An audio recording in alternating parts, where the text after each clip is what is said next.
Eu estou aqui super bem acompanhado da Jéssica, gerente de RH da Exetec, uma das maiores construtoras do país. Aí são mais de 800 funcionários, e a Jéssica está pouco mais de 20 anos dentro da empresa, então tem várias coisas legais para trazer, uma baita história. A Michelle, que é psicóloga, tem 15 anos aí em RH, com gestão de pessoas, gestão de liderança, uma mega mentora aqui da Prevision também, sendo que desses 15, 12 são em TI, e CEO da consultoria Contap, aí, que atende uma infinidade de empresas aqui na nossa região, grandes empresas. Então, muito obrigado pela presença. E o Bruno, nosso parceiro, co-founder e CEO da Feeds, uma das maiores plataformas de engajamento e desenvolvimento de pessoas do Brasil. Aí são mais de 1.000 clientes, ou quase 1.000 clientes, né, Bruno? O Bruno tá me contando hoje, tá? Fiquei mega orgulhoso aqui, é muito massa ver a galera da região nesse patamar. E o Bruno com uma super experiência aí dentro do mundo de TI e com várias experiências legais dentro da Feeds para compartilhar com a gente. Massa, galera. E eu sou Ian Bedin, sou um dos cofundadores da Prevision, atual CFO, COO e diretor de pessoas. Então, eu vou estar aqui mediando esse painel. E a principal similaridade que eu vejo, assim, a principal característica é que pessoas são pessoas e elas estão em todos os lugares. Então, assim, numa empresa de 5 pessoas, numa empresa de 50, numa empresa de 500, a gente tem 2 desafios básicos, né, que são pessoas e processos. Isso vai ter em toda a empresa, é a forma de tratar que, dependendo do momento e da cultura, a gente vai fazer um pouquinho diferente. Mas se a gente entender que a gente sempre tem que ter esse olhar para pessoas e processos, e inclusive começar um olhar para processos, para que as pessoas fiquem numa caminhada tranquila, entre aspas, de novo, e escalável, eu acho que é o pulo do gato, assim. Porque não necessariamente a gente vai dobrar o tamanho da empresa, dobrar o desafio, e a gente tem que dobrar o número de pessoas, né? Seria a conta mais fácil, mas ela não é ágil, ela não é eficiente, ela não vai trazer eficácia para a empresa. E quando a gente trabalha o RH num sentido ágil, né, que eu falo o tempo inteiro de RH sem mimimi, porque eu sempre falei de ser sem mimimi, e aí quando eu vi eu já estava fazendo RH desse jeito, é justamente isso, a gente pensar assim, poxa, será que eu preciso de uma pessoa cara para ler crachá? Será que um sistema não pode substituir isso e a gente coloca essa pessoa para um outro desafio? Será que eu não posso trabalhar muito feedback e desenvolvimento de processos com essa pessoa para que ela cresça? Então, isso a gente pode fazer numa empresa de 2 pessoas, numa empresa de num mês só, e focar sempre em crescimento, né? Mas tratando sempre essa parte de pessoas e processos com foco no Agile, com foco em crescimento e principalmente analisando dados, né? Que é uma coisa que às vezes a RH não está tão acostumado. O psicólogo mesmo nem se fala, né? Eu sou psicóloga, eu posso falar. Meu Deus do céu, a gente não aprende a fazer conta, Brasil. É triste. Mas se a gente tiver essa cabeça, o tempo inteiro a gente vai buscando e vai se diferenciando, assim, né? Não como um RH fofinho, mas como um RH que vai estar na direção da empresa, que vai ajudar a tomar decisão. Às vezes decisões não são legais. E a gente vai ter que estar lá apoiando, né? Ajudando a melhor forma de levar isso para a empresa como um todo. E sempre que a gente fala de software, a gente tem que falar uma coisa que, para quem é de software, dói um pouquinho, que assim, ó, software não é fim, software é meio, né? Isso cabe em todas as áreas. Cabe para Prevision, cabe para feeds como HR Tech, cabe para CRM, cabe para RP. O que eu quero dizer com isso? Se eu tenho um time de vendas que não está desempenhando bem, trocar o CRM não vai fazer automaticamente ele desempenhar melhor. O que vai fazer ele desempenhar melhor? Né? Um melhor processo comercial, uma análise melhor das métricas, alguns indicadores que a plataforma, uma plataforma diferente da sua atual vai poder te fornecer, né? Pô, um alerta lá dizendo que eu tinha que ter ligado para 100 pessoas, ligou só para 20. Pô, e esse tipo de coisa vai te ajudar. O software ele é um meio de um processo. Primeiro saber da Jéssica isso, né? Como fazer, Jéssica, uma transição de cultura de maneira saudável e colaborativa, e depois a gente entra em como fazer, permear, né, a cultura Lean, e eu acho que eu posso trazer, e a Michelle e o Bruno vão poder super apoiar, talvez não com o Lean, aquele Lean de engenharia que a gente conhece, mas um Lean Office, uma metodologia ágil. Pode ser assim? Jéssica, como a gente faz isso? Então, o Bruno e a Michelle falaram um pouquinho sobre cultura e já estava aqui, né, saindo da cadeira, porque a gente está realmente num momento muito importante, né? Então, desde outubro do ano passado, a gente está com esse projeto de cultura organizacional, a gente está revisitando, né, todas as nossas boas práticas para melhorar, para disseminar mesmo para toda a empresa, né? Então, é um projeto que hoje é onde eu estou despendendo o maior tempo, que realmente é o nosso propósito de perenidade, né? De perenidade dos negócios, de legado, para manter a qualidade dos nossos processos, a satisfação dos nossos clientes, acionistas e colaboradores, que isso são os valores da EZTEC, né? Manter essa posição para continuar sendo líder no mercado. Então, é um projeto bem que realmente é top-down, da nossa alta gestão, e a gente está disseminando isso para toda a organização, né? Então, algo que está realmente movimentando com a EZTEC nesses últimos meses. E que a gente está vendo engajamento também, né? Eu acho que foi o Bruno que comentou um pouquinho que essa disseminação tem que ser dos gestores, né? Então, o nosso maior a prioridade assim, nesse momento é de preparar essa liderança, né? Desenvolver a liderança para conseguir disseminar para a equipe esse jeito de ser da EZTEC e os comportamentos que agregam nesse jeito de ser, né? E o que a gente tem que ajudar cada um a entender como se adequar nessa nova rotina. Mas eu acho que é sempre estar perto, também a Michelle falou, eu até anotei aqui, pessoas precisam ser acompanhadas, né? Então, é sempre estar próximo, essa proximidade são pessoas, né? As pessoas que permeiam, as pessoas que levam a perpetuidade e a perenidade da empresa. Então, acho que é isso, tendo uma liderança treinada, capacitada para fazer essa gestão.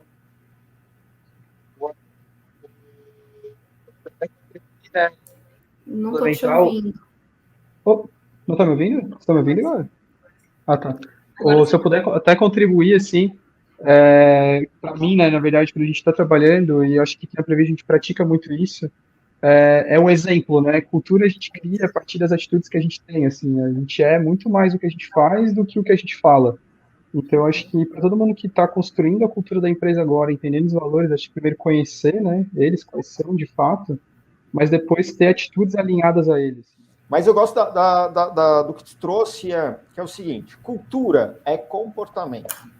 Tá? E aí tu falou uma frase que eu gosto muito, que é, a cultura é como as pessoas vão se comportar quando você não estiver lá, né? Então, por exemplo, dentro da FIDS a gente faz uma cerimônia chamada cerimônia de check-in, que acontece toda segunda-feira da 1h30 às 2h30 da tarde. Nós fazemos ela desde que era eu, Gabriel e um estagiário dentro da empresa. Não importa se eu estou viajando, se o Gabriel não está, ou se a Rafa não está, da 1h30 às 2h30 vai ter a cerimônia de check-in, não importa quem esteja aqui, não esteja aqui. Né? Eu lembro de uma vez que a gente não pôde avisar ninguém, que a gente se atrasou numa viagem, e o pessoal que estava lá tocou, alguém assumiu a reunião e puxou, né? E tem uma coisa muito importante, que é aquele negócio que tem um feeling, mas não sabe como expressar. Esses dias eu li um livro e para mim ficou bem claro, que é o seguinte. A cultura, como a cultura é um comportamento, a gente está falando de padrões de comportamento. Né? Dá um exemplo, pode ser na sua casa, na sua empresa, que é, se eu tenho um padrão de limpeza aqui, e eu vejo uma sujeira no chão, papel de bala, eu vou passar e vou juntar papel de bala. Né? O meu colaborador, ou o meu filho pequeno, por exemplo, que vê eu fazendo isso, ele vai ver esse comportamento.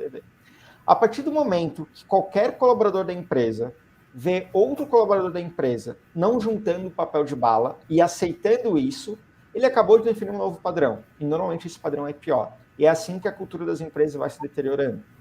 E aí, de novo, eu vou tirar o peso do RH aqui, que todo mundo fala, mas isso é culpa do RH, é responsabilidade do RH. Pessoal, são os colaboradores, todo mundo da empresa é o guardião da cultura.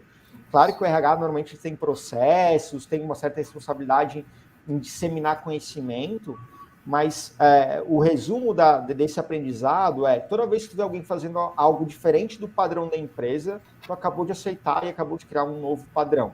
E isso é uma coisa muito importante que a gente relaciona que padrões é um conjunto de comportamentos, comportamento é cultura. Né? O trabalho que a gente tem que fazer sempre como líderes e como RH é a criação de confiança, né?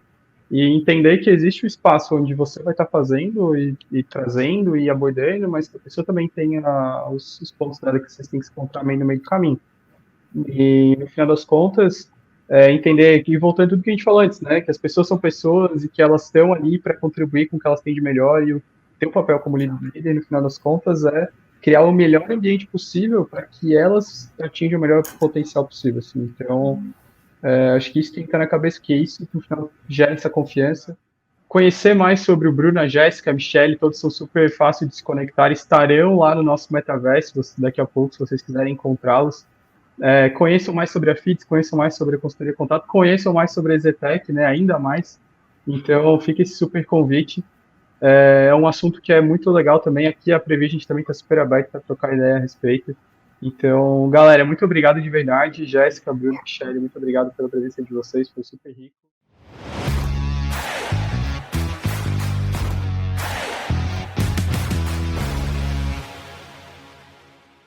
Olá, boa tarde a todos, boa tarde para quem está assistindo aí no metaverso.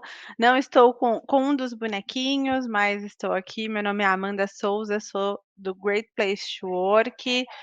É um prazer estar aqui com vocês nessa tarde de hoje. Eu vou falar um pouquinho sobre excelentes lugares para trabalhar, né? Temos aí várias empresas, né, que já conhecem, já falam sobre o selo. Eu vim aqui trazer um pouquinho desse conteúdo. Inclusive, a Pervision também é uma das empresas aí certificada como excelente lugar para trabalhar. Então, eu sou diretora regional, cuido das empresas de Santa Catarina e também das empresas de construção, né? Então, os dois mundos aí que estão hoje, tanto a Prevision que fica em Santa Catarina, quanto vocês aí que estão participando do nosso momento. Está se transformando o GPTW. Até então era uma única empresa, e o que a gente percebeu? Que essa transformação em um excelente lugar para trabalhar, ela não é uma tarefa para uma empresa só, né? Então a gente viu muito essa necessidade de cada vez mais não só ter um diagnóstico, mas também conseguir ajudar essas empresas nessa transformação, né? Então, hoje nós fazemos parte de um ecossistema onde nós temos sim a metodologia GPTW, que faz aí as melhores empresas a nível nacional, setorial, temos diversos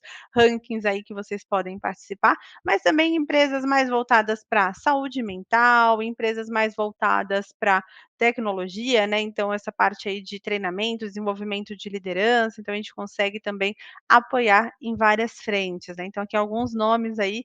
A gente sempre começa falando o que é, né, o GBTW. Então, nós somos uma consultoria global que apoia essas empresas a obter os melhores resultados, e a gente fala muito dessa cultura de confiança, né? Então, algumas empresas falam de índice de felicidade, algum outro indicador. O nosso indicador é um indicador de confiança, e através desse indicador de confiança, a gente consegue medir, consegue potencializar o desempenho do time e também inovação, né? Então, com a nossa metodologia, a gente consegue atender esses principais pontos, né? Então, o nosso foco é, de fato, ajudar nessa transformação. Bom, o Great Place to Work, ele está aqui no Brasil, né, há 25 anos. É um ranking que nasceu primeiro no Brasil do que nos Estados Unidos.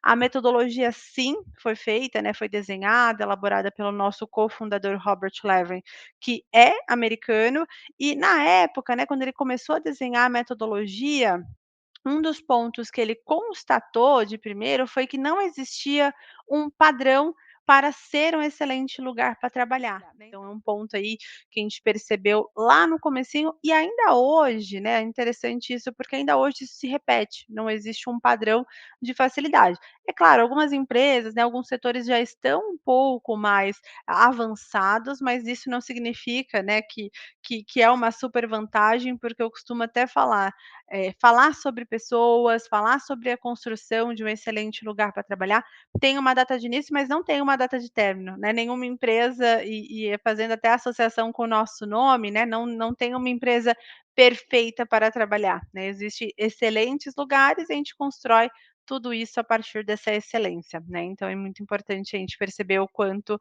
existe aí essa oportunidade para falar sobre um excelente lugar para trabalhar, tá? Então, apresentando aí um pouquinho do nosso histórico. E principalmente, né, quando a gente fala de GPTW, esse é um slide que acompanha muito as nossas apresentações, tanto interna quanto externa, que é o nosso foco, é o que nos move, é a nossa missão, né? Então, o nosso foco é construir uma sociedade melhor, ajudando cada empresa a se transformar num GPTW, né, num Great Place to Work for All. E esse para todos aí do For All é justamente o que a gente consegue hoje trazer o melhor para as empresas, né. Então, quando a gente fala de uma construção de um excelente lugar para trabalhar, não só para quem está na matriz, mas para quem está na construção, não só para quem tem, um cargo de liderança, mas para quem está no dia a dia ali com os fornecedores, com os clientes. Então essa visão macro de um excelente lugar para trabalhar. Esse é o nosso foco, esse é o nosso objetivo. Então, e eu investir, né, começar falando aí, né, eu falei que trouxe alguns indicadores, investir no ambiente de trabalho gera resultados competitivos. Ainda hoje a gente vê algumas empresas falando assim: "Ah, veja bem, eu não vou, parar para falar sobre o tema, porque eu estou com foco em fazer muitas entregas". E daí que a gente dá um passo para trás para dar um passo para frente, né. Quando a gente tem um excelente lugar para trabalhar, a gente consegue gerar muito mais resultados. Esse até é um indicador que a gente trouxe aqui, um levantamento de alguns pontos de benefícios, né, de ser um excelente lugar para trabalhar, e eu vou desdobrar alguns deles, né. Então, a maior satisfação do cliente, né, então, vocês mesmo podem já ter tido experiências em empresas que são excelentes lugares para trabalhar, então você se sente melhor, as pessoas se sentem melhor atendidas, a gente tem estudos inclusive que comprovam isso, empresas que têm excelente lugar para trabalhar. Esses dias mesmo eu ouvi alguma pessoa falando assim: "Poxa, quando a gente entende que eu preciso treinar pessoas, porque ela vai lidar com pessoas, fica muito mais natural, fica muito mais óbvio até, né". Então, quando a gente fala até de um ambiente de trabalho, eu preciso ter as pessoas com uma relação de confiança, né, isso começa ou do líder para o colaborador, ou do próprio colaborador para o líder também, isso é uma troca mútua, e a gente precisa sim ter essa relação de confiança para construir esse excelente lugar para trabalhar. O segundo ponto que a gente viu de benefício é o aumento da capacidade de atrair e manter esses talentos. Eu trouxe até alguns números aqui, e um dos pontos que mais me chamou a atenção, eu fiz esse levantamento para falar aqui com vocês na tarde de hoje, em média, a gente consegue perceber que as empresas que estão no ranking recebem o dobro, mais do que o dobro, na verdade, de currículos do que as empresas que não estão premiadas, né. Então eu estou falando de um cenário onde essas empresas que recebem currículos também são boas, porque, muitas delas inclusive são certificadas, mas só de ter essa diferença dessa empresa que está ainda assim em um ranking, uma classificação, a gente consegue perceber essa diferença, né. Então só para vocês entenderem, hoje no GPTW nós temos a certificação, né, que as empresas participam, aplicam a pesquisa, e logo na sequência ficam sabendo aí são certificadas como excelente lugar para trabalhar, e a partir dessa certificação a empresa é elegível para concorrer aos nossos rankings. Então hoje temos mais de 30 rankings espalhados pelo Brasil, né, então tanto ranking nacional, quanto ranking regional e até mesmo setorial, né. Então é bem legal ver que muitas empresas têm a oportunidade de ser considerado um excelente lugar para trabalhar. Quando a gente fala de certificação, empresas a partir de 10 funcionários já podem, aplicar a pesquisa e ser certificada como excelente lugar para trabalhar, e alguns rankings têm a elegibilidade de ter no mínimo 30 pessoas, né, então não é apenas um cenário, né, não estou trazendo aqui: "Ah, que legal, as empresas que têm mais de 10.000 pessoas têm essa oportunidade, eu que sou menor não consigo ter essa mesma oportunidade", então não, todas as empresas têm, né, até porque lá atrás o Robert constatou que qualquer empresa de qualquer tamanho, de qualquer setor, pode sim ser um excelente lugar para trabalhar, tá. Então só falando um pouquinho aí dessas diferenças de ranking e certificação. O terceiro ponto é que o desempenho financeiro dessas empresas, ele é mais forte. Eu trouxe um indicador aqui falando até da B3, né, que é nosso parceiro em relação às empresas que têm capital aberto, e é muito interessante ver essa relação, né, como eu falei, muitas pessoas ainda têm, uma distância, têm um pouco de olhar cético em relação a isso, então é importante a gente ter sim essa conexão. Eu trouxe alguns indicadores aqui.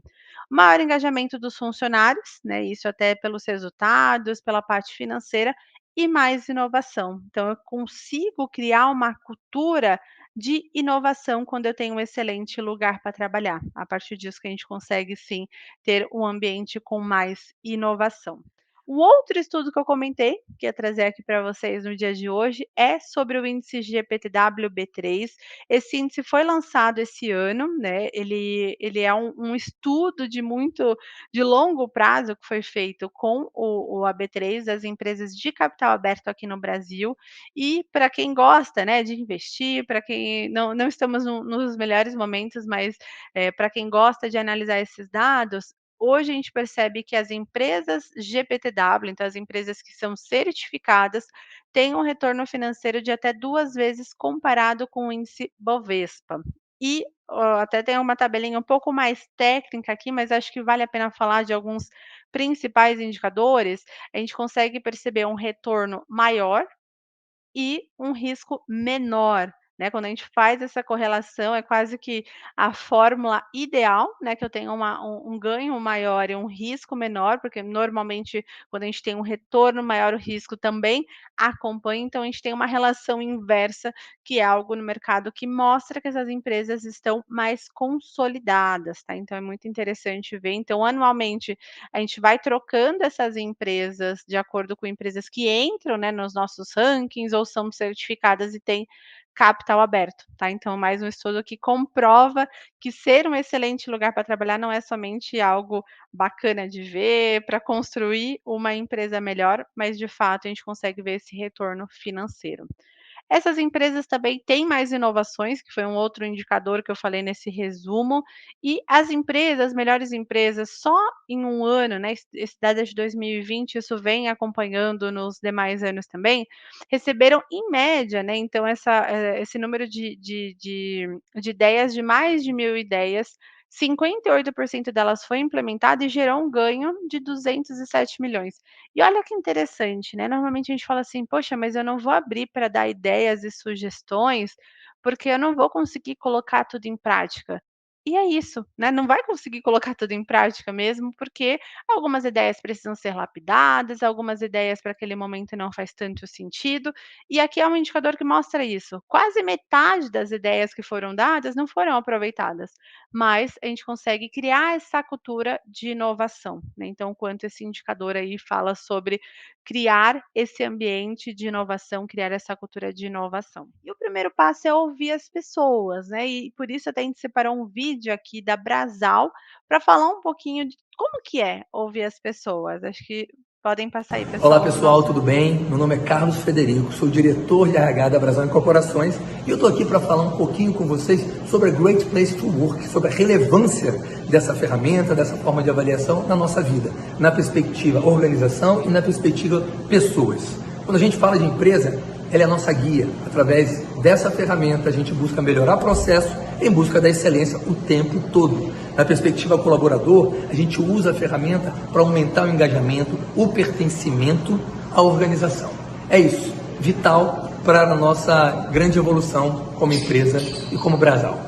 Então, dando continuidade aqui, eu vou falar um pouquinho sobre o que que é, né, o GPTW, a metodologia. Então, a metodologia GPTW ela é sempre baseada com a percepção do funcionário, onde a gente entende, a partir dessa perspectiva, o quanto ele confia para as pessoas para quem ele trabalha, o quanto ele tem orgulho do que faz e gosta das pessoas com quem trabalha. Então, basicamente, a gente fala sobre esses três principais pontos, tá? Então, são pontos aí importantes que a gente mede na nossa pesquisa, e a transformação de um ambiente de trabalho, ela acontece não só através da pesquisa, né, eu costumo até falar, pesquisa por pesquisa, a gente pode perguntar para as pessoas, pode ter um formulário, pode ter diversas ferramentas, mas, de fato, entender nessa transformação é onde a gente divide esses pontos em 3 principais direcionadores, é esse tripé. Então, a experiência do colaborador, que normalmente a gente consegue medir através da pesquisa, as práticas da empresa, né, então como que a empresa coloca em prática o dia a dia, ações de celebrar, de agradecer, desenvolver as pessoas, e essa transformação através da liderança, né. Então eu preciso muito de 3 principais, envolvidos aí na nossa transformação, porque se alguma delas falha, a gente acaba tendo aí uma distorção. Então, eu posso criar excelentes práticas, mas as pessoas não vão perceber isso. E isso muitas vezes acontece por esse link, que é justamente a ação da liderança, tá? Então, é um ponto bem importante que a gente consegue medir. E até eu trouxe aqui um outro ponto também, né? O porquê que as pessoas ficam nessas empresas, nas melhores empresas para trabalhar. Então, hoje, 45% das pessoas, a maior população das melhores empresas, ficam pela oportunidade de crescimento e desenvolvimento. Então, esse é um grande desafio que a gente vê nas melhores empresas, né? O quanto a gente precisa olhar para esse desenvolvimento dos nossos colaboradores. A gente falou aqui, né? As pessoas querem entrar nessas empresas e querem continuar nessa empresa crescendo, construindo um excelente lugar para trabalhar. Então, esse é o nosso desafio, né? Como que a gente consegue aí ter essas pessoas sempre próximo da organização, tá? Então, temos aqui na tarde de hoje, empresas pequenas, médias, grandes, empresas que têm desafios regionais, empresas que estão um pouco mais distribuídas a nível Brasil. Então, todas essas empresas têm a oportunidade de ser um excelente lugar para trabalhar. Não existe nem contraindicação, nem mesmo uma facilidade, né, digamos assim, das empresas serem um excelente lugar para trabalhar.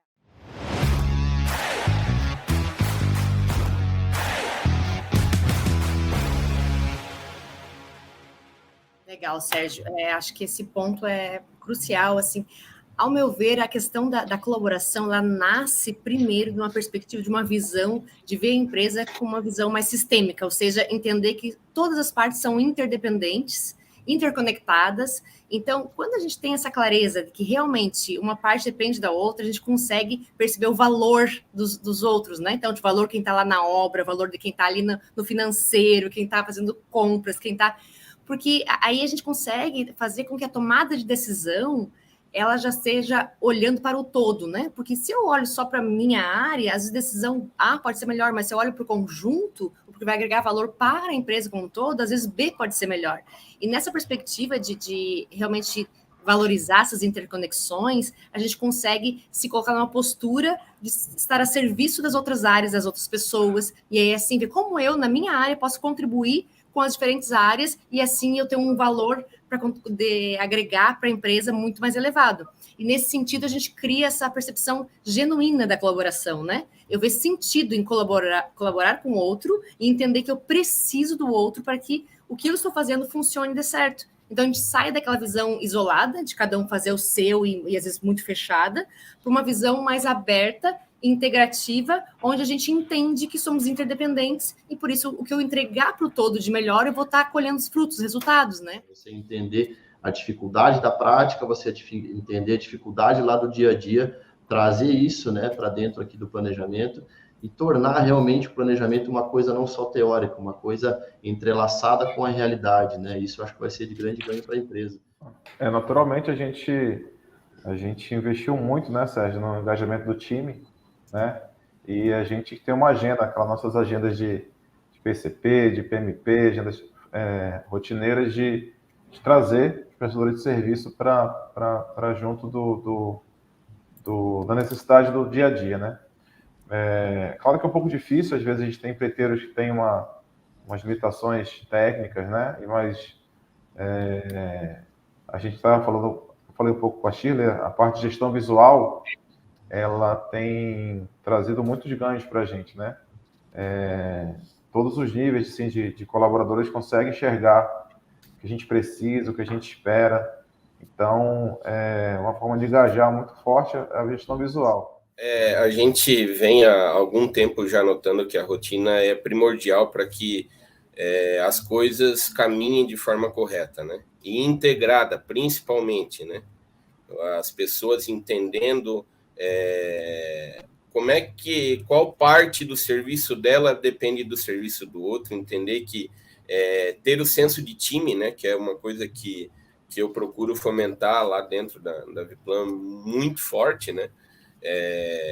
Como é que eu tenho feito isso? Eu acho que é com a proximidade com o pessoal mesmo, tá no campo, tá em cada setor, tá na frente de cada trabalho, para que as coisas possam estar se integrando, né? Reunião de curto prazo tem dia e horário certo para acontecer. Reunião de médio prazo tem dia e horário certo para acontecer. A gente tem uma reunião mensal de engenharia que acontece na segunda quinta-feira do mês, né? Então, a gente começa a implementar, agora está implementando horários para check-in em obra. Então, todo dia, 8 horas da manhã, o engenheiro sai, vai em campo e vai fazer o check-in de todas as atividades. Aconteceu, não aconteceu, se não aconteceu. É muito essa proximidade, sabe, gente? Eu acho que não só minha, mas também a equipe toda está tendo cada vez mais essa proximidade e trazendo muita questão da liderança servidora, né? Depende muito das pessoas, né? Das pessoas estarem engajadas e, principalmente, uma palavra que eu trago muito e que eu tenho certeza absoluta que é o diferencial do processo de tudo que a gente tem feito na Viplan, que é a autonomia na ponta. Tem uma mudança de paradigma aí que está acontecendo, né? E eu gosto muito do sistema Lean, estudo ele há bastante tempo e mostra muito essa diferenciação entre o líder comando e controle, aquele que falava tudo que todos têm que fazer, e hoje, como o Roger disse, a gente não quer. A gente quer pessoas que pensem lá na ponta, que tenham autonomia para decidir, que se sintam empoderadas e que principalmente apoiem seus times, né? O que funcionou há muito tempo não funciona hoje. Então, esse comando e controle, o que acontece? Algumas pessoas insistem em manter, porque é difícil, né? Transformar o ser humano, às vezes é difícil.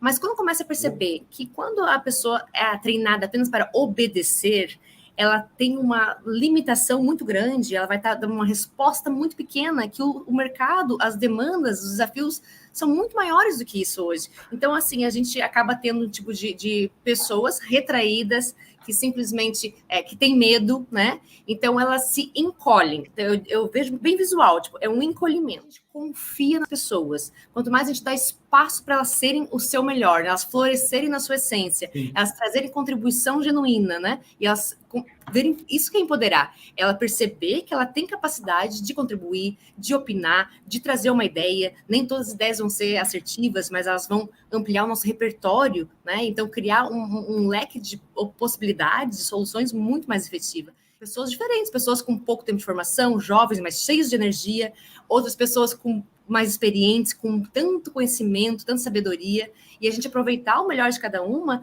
a gente vai ter pessoas expandidas, pessoas que estão ali inteiras, disponíveis e conectadas, comprometidas com a empresa. Que é a questão da autonomia.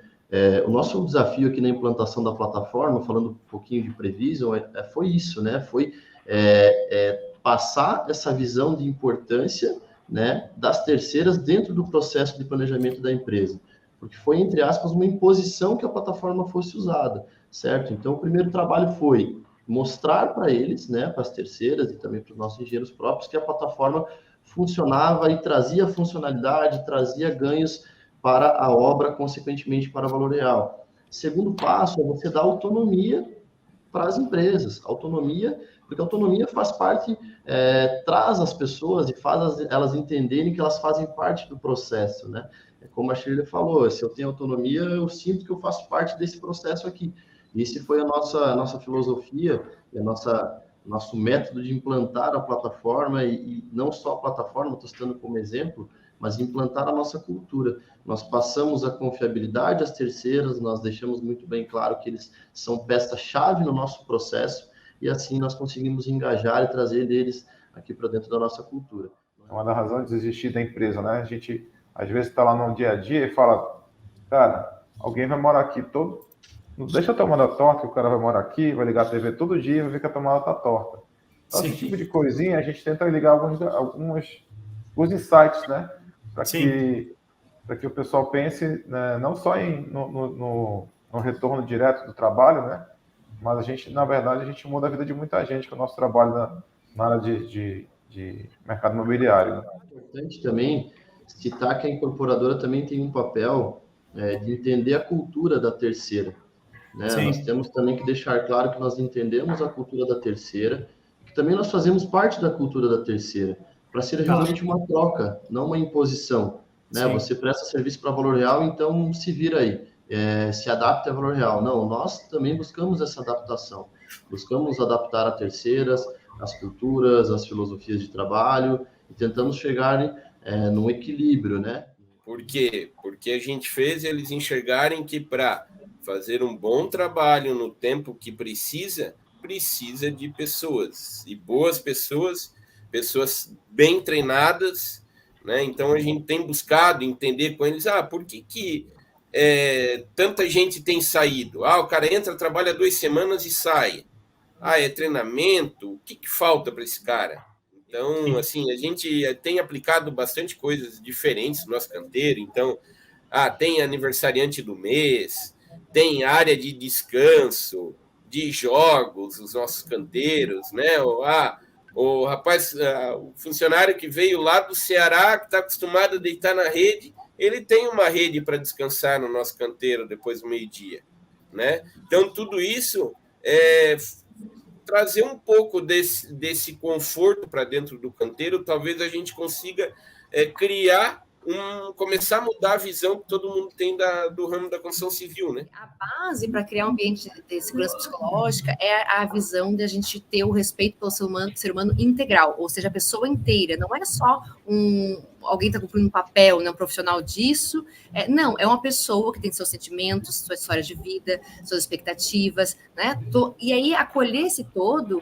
E nessa perspectiva de acolher o todo, a gente tem que ter uma dimensão que é uma dimensão de troca. Então, são tantos medos que foram sendo colocados numa perspectiva que o profissional foi adquirindo ter uma armadura, né? Tipo, eu tenho que ser a pessoa lá poderosa, que não erra, que não tem nenhum tipo de vulnerabilidade. E então, nós, enquanto profissionais de qualquer área, a gente está aprendendo a tirar um pouco esse excesso de camadas de proteção e nos expor mais. E esse nos expor mais justamente estar nos colocando suscetível, né? A dúvidas, a inseguranças, e entender que isso é normal, porque isso é humano.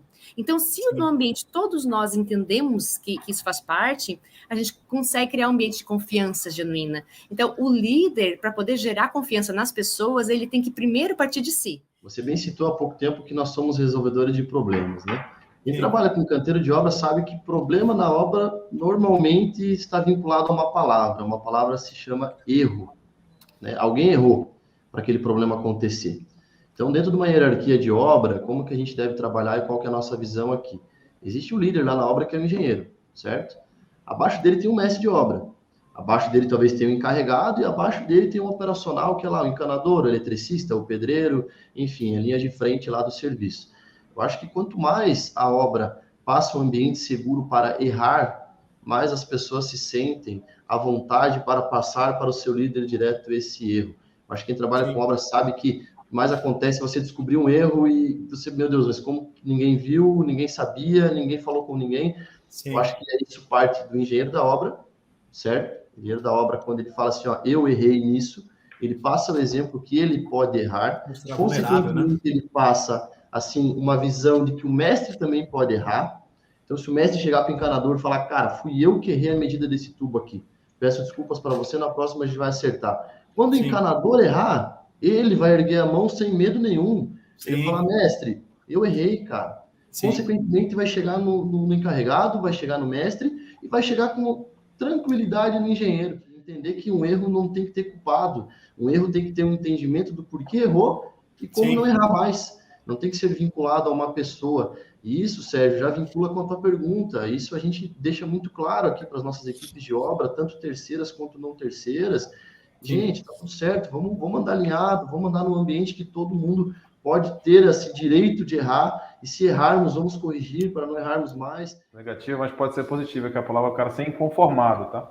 Ele não pode gostar do piloto automático, não pode gostar da calmaria, tem que estar sempre pensando em uma coisa diferente, tá? Como ele vai fugir do erro, como ele vai minimizar, trabalhar um custo melhor, como ele vai entregar algo diferente para a empresa, como ele vai se destacar na gestão, como ele vai trazer, engajar o time melhor, né? Bater meta, né? A gente entende, a gente tem um lado humano, né? Que a gente tem que investir, né? E trabalhar, mas as empresas elas têm uma razão de existir, que é o resultado, né? Sim. A gente não pode prescindir disso, né? Tem que acontecer o resultado e a gente a gente tem que criar os ambientes propícios, com recursos, com as tratativas para que isso aconteça. Então, o cara ser inconformado em fazer sempre o que emprega a técnica, não fazer gambiarra, em trazer novidade, em trabalhar a gestão visual, conversar mais, ir no Gemba, né? Sim. Então, essa formação gera uma gama de... Olha, para mim é a visão 360, né? Eu falo muito isso para todos e, assim, por onde tu passar, tu tá atento a tudo que está acontecendo à sua volta, né? Então, ali era para ter um funcionário, não tem, ali eu vi algum problema, opa, já vou contatar o responsável, né? Tá sempre buscando, tá muito em contato com as pessoas, né? Ter esse senso de servir, de buscar, de se preocupar com as entregas, que é o que o Daniel colocou, né? Então, a empresa, além de tudo, precisa dar resultado, né? Então, e o resultado muito passa pela mão do gestor, né?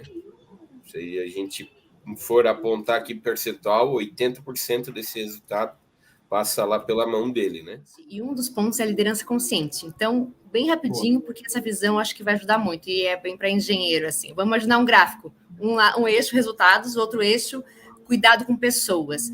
O líder consciente é que ele consegue estar nessa diagonal, integrando resultados com cuidado com pessoas. E aí, nessa perspectiva integrativa, a gente consegue gerar negócios prósperos com pessoas felizes. E essa é a grande sacada para a gente poder ser sustentável no longo prazo, enfim, seguir ali uma jornada bem sucedida e com pessoas que realmente possam, no longo prazo, estar felizes, realizadas. Então, nesse sentido, não tem como ser um líder sem gostar de pessoas para poder fazer o seu papel de desenvolvê-las e assim chegar ao resultado.